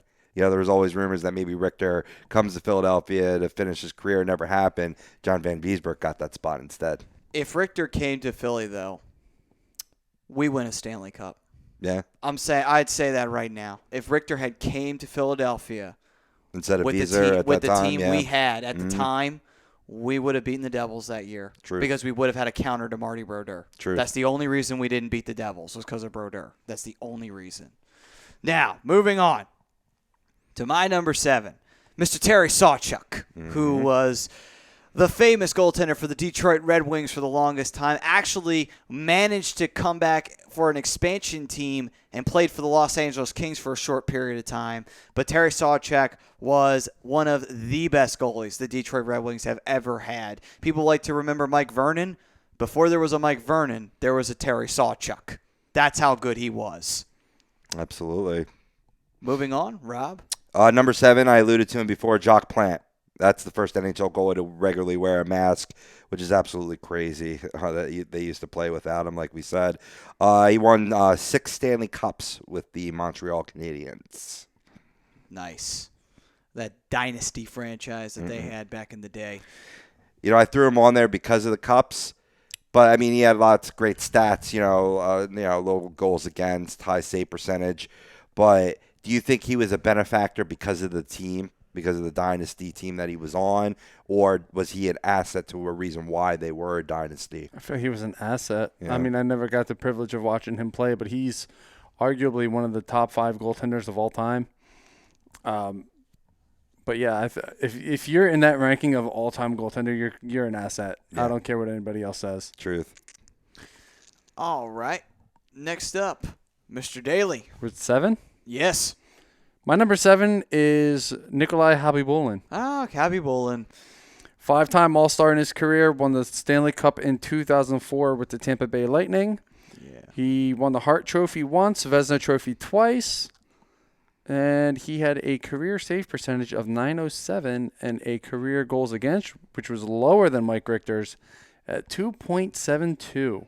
That's impressive. And he actually held an odd distinction where, rewinding the tape about maybe 4 years ago, Khabibulin was still goaltending, and he was goaltending for the Oilers. He was one of 2 players that were still playing in the league that was part of the original Winnipeg Jets. Anybody know who the other player is? I'm pretty sure somebody in this room does. I know it as well. Yeah. Oh, come on now. Yeah, come on. That's an easy one. It was Mr. Teemu Selanne. Yes, it was. The only other person who was, at that time, a member of the original Winnipeg Jets. Duck superfan number 8. That's me. Oh, you can't see me. I'm still in the corner. Throw your hand up in front of the camera like you did earlier. Yeah, with Hobby Bullet, I mean, definitely with the goals, definitely with the goals against. I mean, the save percentage is a little low. I think 903. At this point in the rankings, we're talking top 10 all time. But I mean, a good goaltender nonetheless. But Oh, yeah. But he did have a cool name, though. Yeah. He had a really cool name. Cavi Bullen was an awesome name. One of the best. Yes. Truth. If we actually should do a top 10 hockey names because they're just awesome. But anyway, moving on. Number 6. Antonescu. Antonescu. Yeah, that's currently my current favorite NHL name, Antonescu. Puka-boom. Puka-boom was my all-time favorite, though, because that was just so cool. The way it was spelled, too, is so weird. But anyway, moving on. On to number 6. Number 6 for me, Mr. Bernie Parent. That's where I have him too. Nice. That's right. That is right. The orange and the black would not have 2 Stanley Cups if it was not for Mr. Bernie Parent. As the old saying goes, only God saves more than Bernie Parent. Only the Lord. Only the Lord, but still. Just because I have it written down. It's still. They're both the same thing, tomato, tomato. But anyway, moving on. God is the Lord. Yeah, absolutely. No, I too went with Bernie here. I mean, that's only the Lord saving more than Bernie is probably the highest acclaimed slogan a hockey goalie can have. As you said, in back-to-back seasons, Parent won 2 Stanley Cups. He also won 2 Conn Smythes and 2 Vezinas. Now you could say, well, how's he number 6 just for 2 strong years? Brian alluded to him when you had him on your list a little lower down. He a good play for the Maple Leafs. He definitely had a great career. It was cut short a little bit, but when you look at his all-time stats, they measure up with some of the greats because he is one of the greats. He is, absolutely. 100% agreed. That's why he made my list. All right. And now, Mr. Daly, your number 6. My number 6 is, was he long time? No, not really. Detroit Red Wing goalie Chris Osgood. Okay. That was one I actually wasn't expecting. Nice. Yeah, Ozzy. he's a 2 times Jennings winner. Lady Byng once, 1, 2, 3 Vezina Trophy winners in his career. Won the Calder in his rookie season.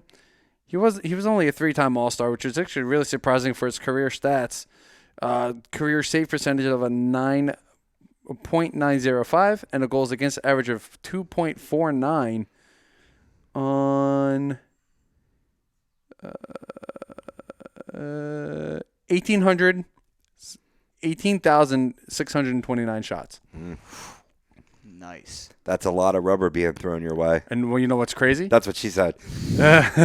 Goals allowed, 1,768. Wow. That's a great percentage. Ozzy, man. Ozzy. 16,000 saves. Almost 17,000 saves. That is amazing. And he was not a very tall guy neither, but he still managed to make that position work for him, too. 5'10". Yeah, that's pretty impressive. Shorter than I am. Yeah, that's impressive, though. When you're a smaller goalie and you're able to be that good, that's really adds to it as how impressive that is. Right. But now on to number 5. For me, I have to go with Buffalo Sabres pride and joy, Mr. Dominik Hasek. Probably the best Sabre of all time. I can't really say. I mean, yeah, you could go with anybody on the French Connection line from way back in the 70s, and you could go with other players that were around in the 90s. But really, when you think Buffalo Sabres, you think Dominik Hasek. Oh, yeah. He was the Buffalo Sabres during that period. He carried them to the Stanley Cup Finals. They did not win, and yes, they're still crying bloody murder over in Buffalo because of the foot in the crease. But still, nonetheless, though, phenomenal goaltender Dominik Hasek was, and he did manage, though, to get a Stanley Cup. It was with the Red Wings, though. He did get one, though. He did get one. So, at least he got one. Yeah, it's true. Yeah, they're kind of a la Ray Finkel. The laces were in. The foot was in the crease. The foot was in. Laces out. My number 5 is Grant Fuhrer. He helped the Oilers win 5 Stanley Cups. You too? Me too. Oh, nice. Not only did he help the Oilers win 5 Stanley Cups, he was the first black player to be inducted into the Hockey Hall of Fame. Oh, wow. Sort of like the NHL's Jackie Robinson. really carved the way for a lot of black athletes coming in, whether it be, French Canadian, Haitian, African American. Certainly, any player that's playing today owes a debt of gratitude to Grant Fuhrer. And when they had the NHL 100, like Wayne Simmons was very excited. He's like, "That's my hero," and for for good reasons. But great stats, 5 cups. And the funny part is he kind of gets put into the back corner. People forget Grant Fuhrer was the goalie on the team because you had Wayne Gretzky, Jari Kurri, and the rest of them just scoring out the storm.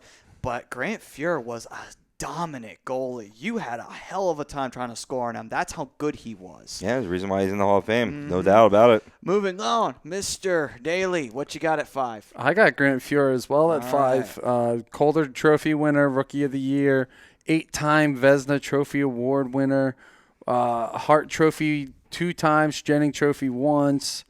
I believe he's an 8-time All-Star. 1, 2, 3, 4, 5, 6, 7, 8. Oh no, this is like 11 or 12-time All-Star. Damn. Which is actually kind of his career stats, and I guess this comes from his last few years in the NHL. His goals against average was actually rather high at 3.38, and a save percentage of .887, which is kind of low. Granted, he faced 21,873 shots allowed and only allowed 2,756 goals. And keep in mind, he was facing some of the best players that have ever played the game. No, I'm not. I'm just saying. Gives you perspective of Nikolai Hobby-Bulin's 903, though. Right, you know exactly. I mean? It's at the time that Grant Fuhrer was playing, and in his prime he had to worry about Mark Messier, Wayne Gretzky, Mario Lemieux, all those guys. Brett Hull. Mm-hmm. The list goes on and on. It's just the players he had to face. It just shows you the difference between the times. Yeah, absolutely. And now moving on to our number 4 spot. For me, I actually put Grant Fuhrer in this spot. Mm-hmm. Just put him at 4. So moving on to you, Rob. That's funny because we flip-flopped on this. I have Dominik Hasek, your number 5, at my number 4. He won the Vezina Trophy a whopping 6 times. He's the only goalie to capture the Hart Trophy twice as league MVP. I mean, it's kind of hard to do. Usually that's an offensive scorer. To be the goaltender, you dominated. The reason why they called him the Dominator. Mm-hmm. And I just he revolutionized goaltending in terms of acrobatics, spinning around, doing like use a wrestling reference, doing the spin-a-rooney, coming back down, saving it like that. Now you see a lot of goaltenders, utilizing that, flailing, when they're in that desperate mode, and it creates great highlight reel saves. And I think they all, I keep on saying a debt of gratitude, but we're talking about the legendary guys. We owe them a debt of gratitude. Absolutely. Yeah, it's true. I mean, he's definitely set the bar very, very high, and he's like the measuring stick for goalies when it comes to acrobatics and such like that, especially European goalies. Truth. All right, Mr. Daly, your number 4. My number 4, and Rob, I thought you kind of ranked him a little low, is Jacques Plante. Yeah. Like I said earlier. Well, like you said earlier, first goaltender to ever wear a mask. But keep in mind, he also won the Calder Trophy in his rookie season with Montreal. He's a Vezina Trophy 7 times over. He's like you said earlier, he's 6-time Stanley Cup champion. He won the Hart Trophy twice. Now, he played 837 career games in the NHL. He had a career 2.38 goals against average. Only allowed 1,964 goals. That's tremendous. Unfortunately, it's not keeping up a number for his shots allowed or shots against. But in the WHA, which he spent one year in the WHA, saw 803 shots. Saved 715 of them. You said 893 games. How many seasons did he play? I mean, even including the WHL. 11 years in Montreal, 3 years in Toronto, so that's 14. 2 years in New York to make 16. Oh, yeah. 2 years in St. Louis to make 18. No, that's good enough. You answered my question. 19 in the NHL and 1 in the WHA. Yeah, I did rank him too low. See, I had thought he played a lot less.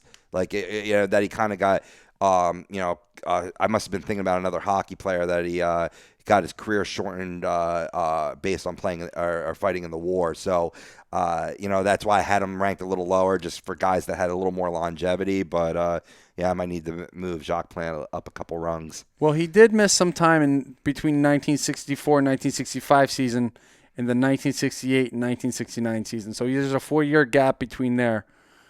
So he played until he was 36, took a few years off, came back at 40, and then played from 40, 41, 42 to 43, and wound up playing in Toronto. He traded from Toronto back to Toronto to Boston, taking another year off and playing in the WHA at 46 years old.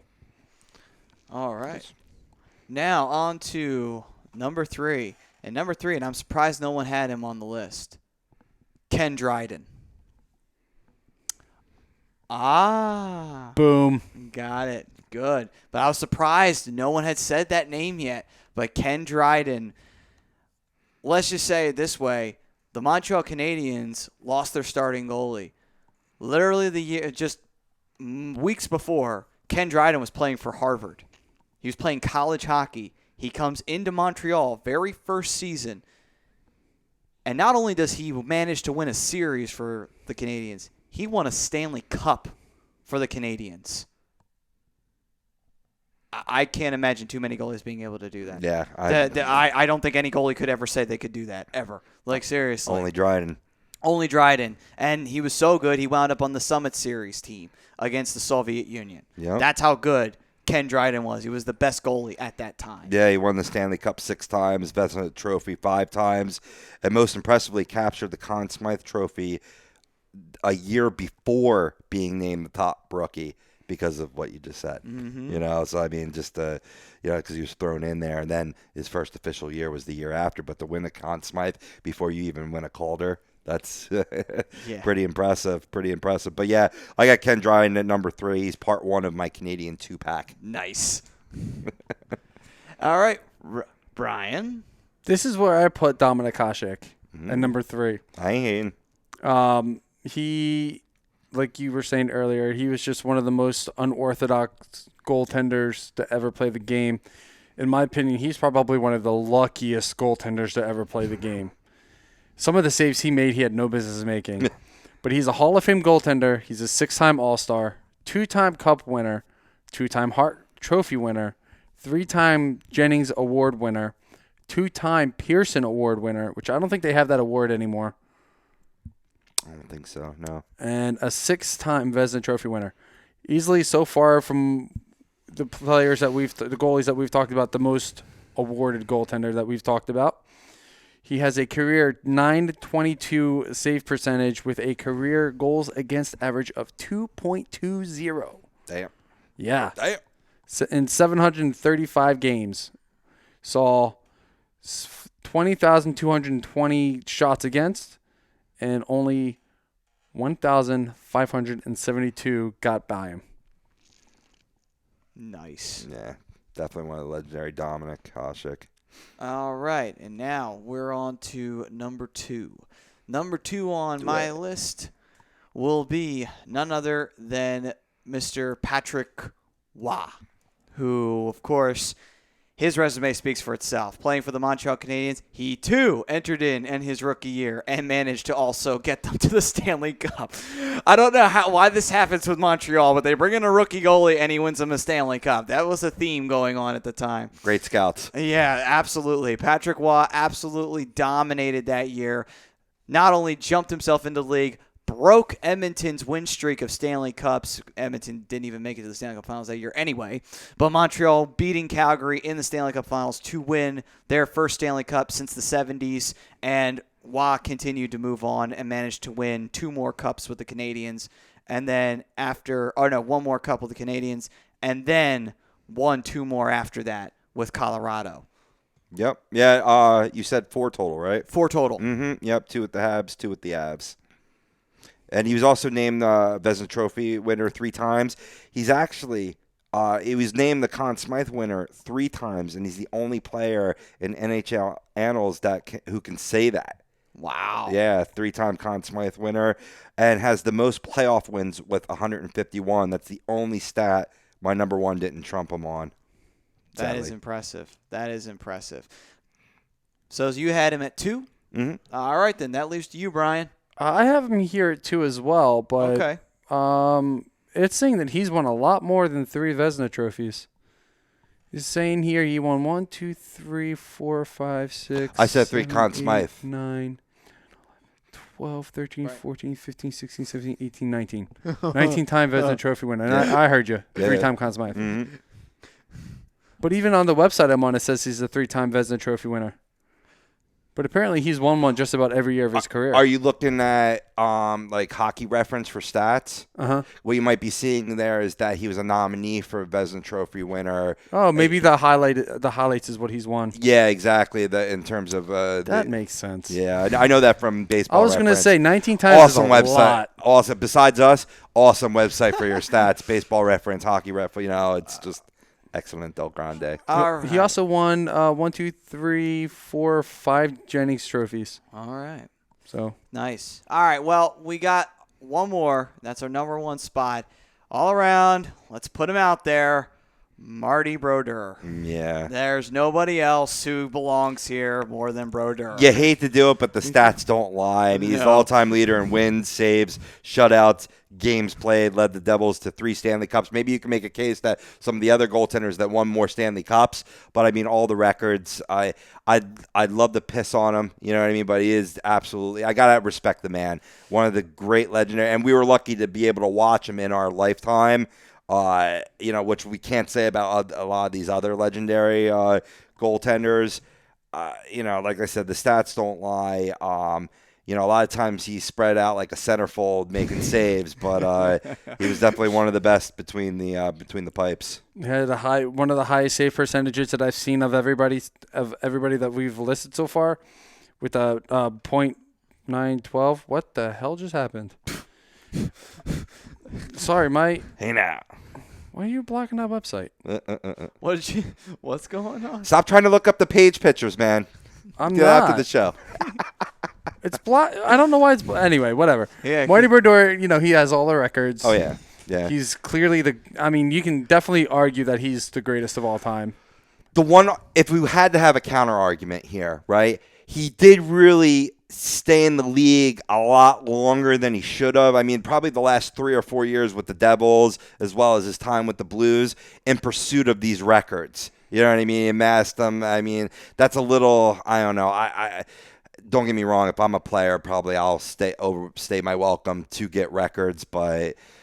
It kind of makes a little bit of an asterisk around it, you know what I mean, where, the Devils just kept him around because of who he was for the organization. Yeah, I mean, out of all, though, I'd like to say you could put Y in over him, but you can't. Y really doesn't hold any records. Just the 151 wins in playoff wins. A lot of people will, in this argument, will always bring up, Patrick Waugh won more Stanley Cups than Marty Brodeur did. He also did beat Brodeur in a Stanley Cup final. Waugh did win a Stanley Cup final against him. But Brian, you were saying.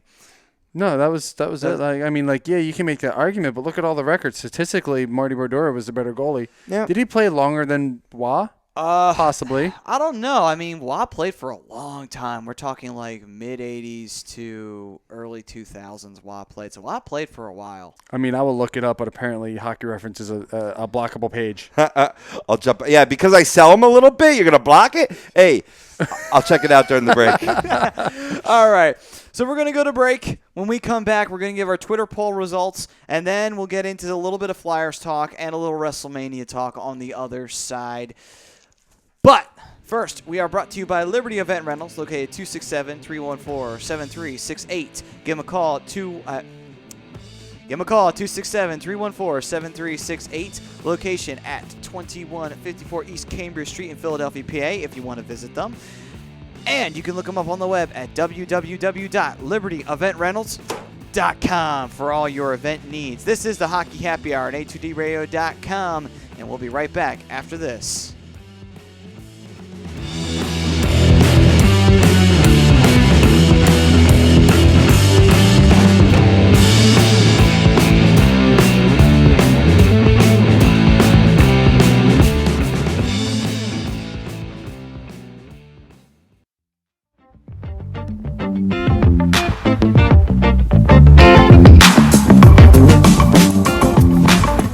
A2DRadio.com is sponsored by the Sports Outlet for all your sporting needs. Located 703 Black Horse Pike in Glendora, New Jersey. Give them a call at 856-939-2030 or email them at sportsoutletnj@comcast.net or visit them on the web at www.sportsoutletinc.com for all your sporting needs. The Sports Outlet.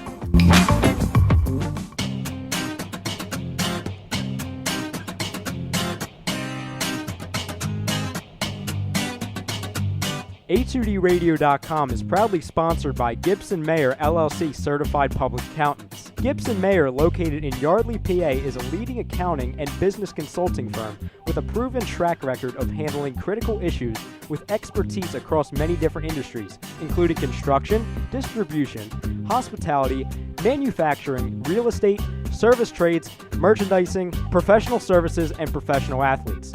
Give them a call at 215-369-3300. That's 215-369-3300. Your initial consultation is always free, and if you tell them that Tom and Mike from AM and the PM sent you, you'll receive 15% off all income tax services completed by February 15th. That's Gibson Mayer LLC Certified Public Accountants, 215-369-3300, or visit them on the web at www.gibsonmayer.com. That's gibsonmayer.com.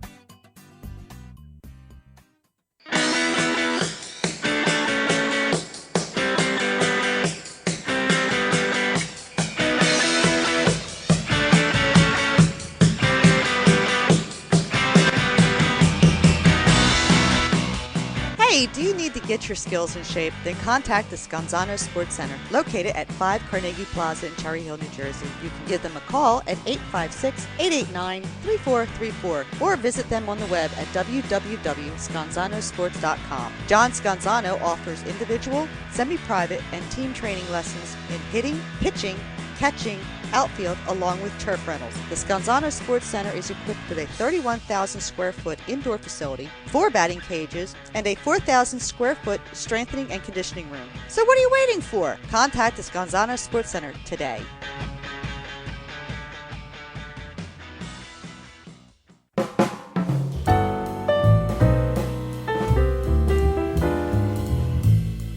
Fellas, you ever come in from that baseball or football game and your woman won't come near you because you stink beyond belief? Then you need Soap Stash. You should never settle for a generic hygiene product that only covers up the stench. Treat your skin with the best nutrients. Feel clean with the only soap you'll need. The highest grade carrier oils are ingrained in all of their products, which are 100% natural and terrific for your skin. No sulfates, parabens, or phthalates, and synthetic fragrance free. Contact Soap Stash for your sample package and give your woman what she deserves. You can contact Soap Stash at 844-890-3197 or visit them on the web at soapstash.com or Facebook at Soapstash LLC. Once again, their number is 844-890-3197. Soap Stash, the new soap standard.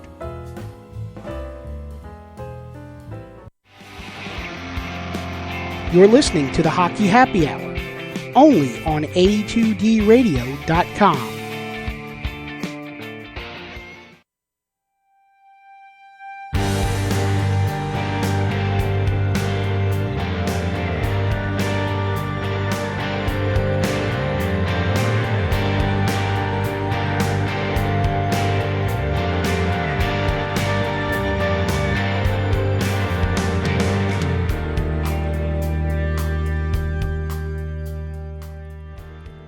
Welcome back, ladies and gentlemen, to the Hockey Happy Hour. We are live from the BMW of Atlantic City Studios here on Mount Ephraim, New Jersey. And speaking of which, have you ever wanted the ultimate driving experience? Well, then go to BMW of Atlantic City. They're easy to get 2 minutes off of exit 37 of the Parkway, and they are online at www.bmwofatlanticcity.com. And now that we got all that out of the way, it's time for us to round this one up.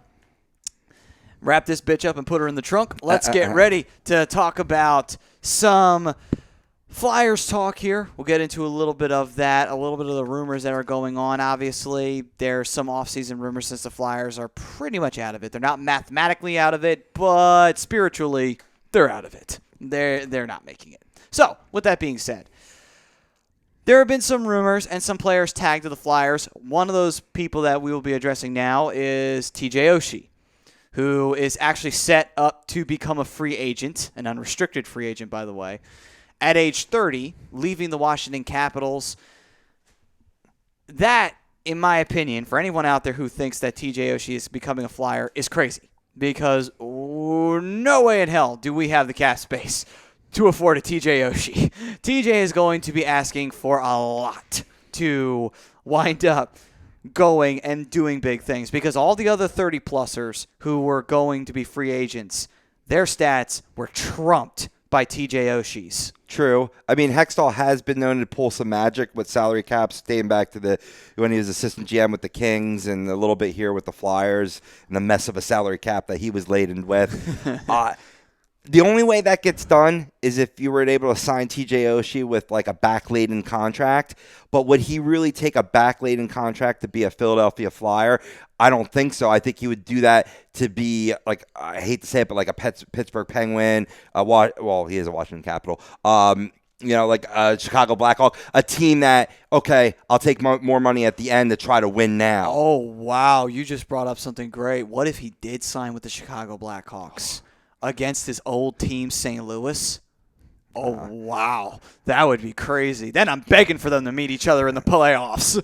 Absolutely. And how should I say, a whole new dynasty begins for Chicago. Yeah. They get TJ Oshie with all the talent they have already. Let's see, they got 3 now. How's 3 more for you? Yeah. You know, like, seriously, that'll be kidding. 6 right there. No kidding. But yeah, I've read some reports as well on, Philly.com, Broad Street Hockey. And I didn't even read their opinion because pretty much it's not happening. No, absolutely not. Because even, I believe it was Flyers Cap Nerd or something like that, he was posting up on Twitter, and he was even stating that, take into account the Flyers let certain people walk, like Jeff Schultz and Cousins and stuff like that. They're gone. And you re-sign guys like Shane Gostisbehere and such like that. You will not have enough cap space to sign Impact. That's what TJ Oshie is. Impact. Right. No way in hell that ever happens. Right. I'd love to see it happen, but it's not happening. I think there's a much more realistic signing, and it comes from the ECHL. Yes. And Union College. Yeah, I got you. Yep, absolutely. And we'll get to him in just a quick second. But, Mr. Daly, you've been talking about a certain goaltender that has been linked towards the Philadelphia Flyers, and that would be Mr. Ben Bishop. It would be Mr. Ben Bishop, and I think he's a realistic chance of signing in Philadelphia. He will not be staying in LA as he becomes an unrestricted free agent I would this offseason. Well, exactly. It'd be stupid for him to stay in LA and be a backup to Jonathan Quick. Now, with Steve Mason becoming an unrestricted free agent at the end of this season, you have an open spot. Now, I'm sure he would take something minuscule to come here to be a starter. You're not going to be spending a shit ton of money on him because he's only going to be here for maybe a year or two, Right. 3 max. Yeah. Which all the Flyers would need him for, just to bridge the gap to goaltenders like Anthony Stolarz, Carter Hart, Right, et cetera, et cetera. And it could still leave the option of Neuwirth being selected to go to Las Vegas and still have Stolarz come up and be a backup. Well, that's the thing, though. But the thing is that it is a bit of a gamble. We're all hinging on the bet that Vegas takes Neuwirth. Because then the problem is that if you do go and you sign Ben Bishop, then you run into the issue of, okay, so now what do? We've stuck with Michael Neuwirth for 2 years. What do? You send him down to the Phantoms and you bring Stoley up to be the backup to Ben Bishop? Because that's what I would do. Now, I mean, no offense to Neuwirth, but I'd rather have my young guy up here learning from Ben Bishop than have Neuwirth hogging a backup spot that he really doesn't need. I'm with you, but it'll never happen because of the dollar signs, the dollars and cents, and the business side of it. This is why Andrew McDonald's been on the roster all year and not that. You know what I mean? Even though he had been sent down in the past, it's like, you lose out too much money there to not be having him as being a contributor on the NHL level. Now, go back on what you said, Maddie. Why not just trade Neuwirth? Get something for him. Well, could you trade him? Who would take him? That's the thing. Who's really in need of a solid backup? Because this is what he is. He's a solid backup. He complement a lot of goalies in the league. I mean, you could toss him maybe to Colorado just for the hell of it. Maybe I mean, L.A. Maybe L.A.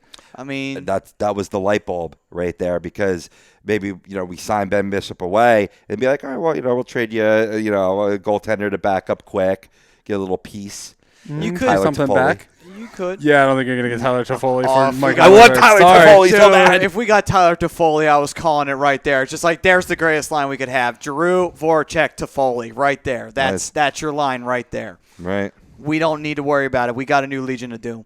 But Right. Well, it's something that they're going to start having to think of a little bit, because, I hate to admit it, but I was actually listening to a little bit of WIP the other night, and particularly Brian Haddad. I don't know if I'm pronouncing his name right. I really don't care. You're right. I am right. And he stated something that's pretty obvious.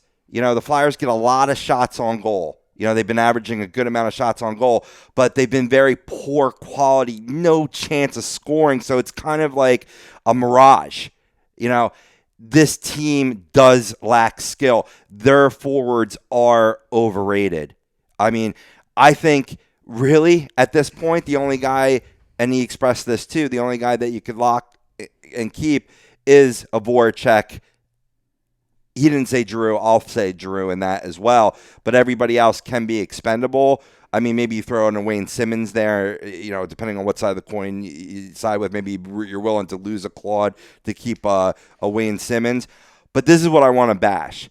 So he goes on to say that this team, and a caller corroborated this, that, Flyers fans just jump off the deep end. Like, oh, we're going to suck for years because all of our prospects are all defensive prospects and we have no forward prospects. That's not true at all. Are you kidding me? Right? Now, granted, there are more defensive prospects. I will give you that. But to say that we have no forwards, I can name 5 right off the top of my head. And if only 3 of them work out, well, that solves your problem with the top 6. I alluded to Oscar Lindblom, who's absolutely tearing up the Swedish league. You got the Russian, German Rubstov, outstanding talent that should be coming up. Cole Bardrew. It was he's just got that air about him. Like, I could see him being a future captain in this league. Pascal Labarge. Ob Kobel, absolutely. Even a guy like Taylor Lear, who's been a good scorer on the a little bit older than a prospect, but still. Mm-hmm. But we saw Jordan Wheel. Jordan Wheel should have been used better. That's the one thing I can attack Haxtell on. He is a talent in this league, and you got him on the cheap from the Kings, and you did nothing with him until it was too late. Well, absolutely too late. And you're playing Travis Konechny on the 4th line, really? But anyway, that's a topic for a different day. What I want to say is, Brian Haddad, you couldn't be any more wrong. It's not time to jump off the deep end if you're a Flyers fan. The future is bright. Put on your sunglasses. With all that being said, too, speaking of prospects, one other final person that I want to bring up that has been linked towards the Flyers is a college player who could be signed in free agency this year who has been tagged to the Flyers. That's Mike Vecchione. Now, for those who have no idea who this person is, he's a centerman for Union College who played with Shane Gostisbehere prior to Gostisbehere coming to the Flyers. And he actually is a finalist for the Hobey Baker Award, which is the best collegiate player in hockey. With that being said, though, he might be able to add more offensive depth if you bring him in. For one reason and one reason only, he might not have to sit in the Phantoms. You might be able to just bring him up and put him immediately onto the main roster. And that adds offensive depth for you. He's a centerman, albeit I know we have a lot of centermen. But with the centerman we have now, I'd take Vecchione and put him in and replace one of our other centers. Right, because you saw what happened when we got Flippola. Oh, my God, I butchered that name. It was closer than you think it was. It's a weird name. It's okay. It happens. Right, but my point is you got him, and that moved Sean Couturier down the center of the 3rd line. And since that's happened, Sean Couturier has been a much more productive player because he's playing against other teams' third-line centerman, so it's a better matchup for him. Now, I'm not saying we have Filppula again next season, but maybe you might be able to move him if you could put a Vecchione in there, and that just adds to your depth, or you keep him, and then maybe even Sean Couturier gets bumped down to the fourth line. It does add depth that I think the Flyers could need, despite a lot of centermen on this team. Possibly. And I think at the same time, too, you might even be able to trade bait Valtteri Filppula. Yeah. Possibly. I don't know if you will, but maybe. Right. Maybe you could get a little something for him. And this kid you're getting, right, is the highest scorer in Union College history. And like you said, Hobie Baker Award finalist. I mean, this is a talent. I mean, he's officially free to sign since Union's season ended on Saturday with a 10-3 loss to Penn State in the NCAA tournament. Hextall and assistant GM Chris Pryor, who's in charge of the Flyers player personnel, were at the game. Vecchione didn't talk with them, but in a telephone interview Sunday, Vecchione said he's been getting lots of tweets from Flyers fans asking me to sign there. This is his quote, and saying they could use the help. It's pretty funny to say. Basically, a 24-year-old said his dream and goal is to play in the NHL this season. I think it's a little too late for this season, but I mean, depending on if he did sign with another team, maybe going into the playoffs, I don't know how that would work out, but maybe that might be to the Flyers' detriment if he's looking to play this season. But I don't know, it would make too much sense. He has a long-standing relationship with Shane Gostisbehere, as being former teammate. Yeah, and Gostisbehere has probably sold him multiple times on the Flyers organization. So, I mean, you could probably attest to that. But nonetheless, though, those are some of the rumors going around. Out of all of them, the most likely possibility is Vecchione. Out of Oshie, that's no chance in hell. Bishop, it is possible. I don't like that idea, though, and the only reason I don't like it is because, again, I really want to see Stoli. I don't want to see Ben Bishop. I'm sorry. I know Ben Bishop's a good goalie, and there's nothing against Ben Bishop. But I'd rather see us take a chance with Stoli. We saw him this year. He looked good. What's the worst that happens? You have to go with Neuwirth a little bit more than you thought? My opinion, you give Stoli the shot. I don't want to see him spend another year in the Phantoms, and I sure as hell don't want to see Ben Bishop as the starter when, quite frankly, we got a good enough goalie to push us forward moving on, and he's younger anyway.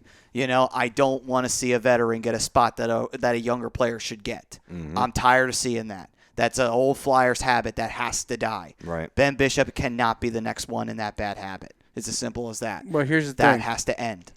What do you do if Neuwirth gets picked up? What if he gets picked in the expansion draft? Then what happens there? Well, then you got to go with Stoli. You take the chance on the young guy. You gave him a taste of the NHL. I know it's baptism by fire, but you know what? We'll see what he's made of then. He might turn out to be the best choice, and then you sign somebody to be his backup. But what happens if it goes the other way? What if he can't handle it? What are you going to do? Then you're stuck with nobody. No. Well, okay. That is a possibility there, but at the same token, though, we have gone through seasons where we've had nobody. We've gone through seasons where we've had no goalie. We had Antero Niittymaki as a starter one year. And Niittymäki's not a starter. He was never a starter. Like, seriously, let's just throw that out there. We had to go get Biron later on in the year because that's how bad Niittymaki was as a starter. Awesome ass, though, Frank Nitti. He did. He had an awesome ass. To answer your question, Brian, you got to sign someone else. I mean, there's no two ways about it, whether that be a Ben Bishop. And if Neuwirth gets selected, don't be too surprised if then they sign Steve Mason during the offseason to come back. Well, and that's kind of the thing is, that's the Flyer way. Right now, if you go out and Neuwirth gets picked up by Las Vegas, and now you have an open spot. The beauty thing about bringing in Ben Bishop is you can teach a young guy like Stoli. You can platoon him. You don't got to play Stoli every day. Right. You just we have a small sample size of what he can be, what he can do in the NHL. Now you bring in Ben Bishop to help teach him the rest of the way. I like that. 1 or 2 year deal. Let Stoli back him up. Let him get the taste. Let him see what happens. Because they did the same thing with Johnny Gibson in Anaheim. Right, and he didn't play every day. With Freddie Anderson? With Freddie Anderson. Mm-hmm. He didn't play every day. He played once, maybe twice a week. And he's a better goalie for it now because he had somebody teaching him in front of him. He got his feet wet first, and then they threw him to the Wolves. Right.